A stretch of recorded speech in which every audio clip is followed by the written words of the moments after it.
বন্ধুরা, আজকে খুবই দুঃখের খবর। কালকে পাশের বাড়ি এক দিদি মারা গেছে, আজকে আবার সামনের বাড়ি আর এক মাসিমা মারা গেছে।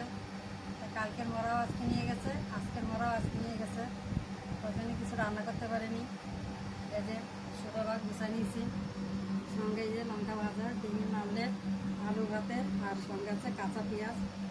এইভাবে আজকে খাওয়া। ভিডিও দিতে পারলাম না, তাহলে এই অবস্থায় ভিডিও উঠাই দেওয়াটাও ভালো জিনিস না। তার জন্যে সেই কাজের দিন দেখাবো সব। চলো তাহলে আজকে সিদ্ধ মিদ্ধ দিয়েই ভাত খাই।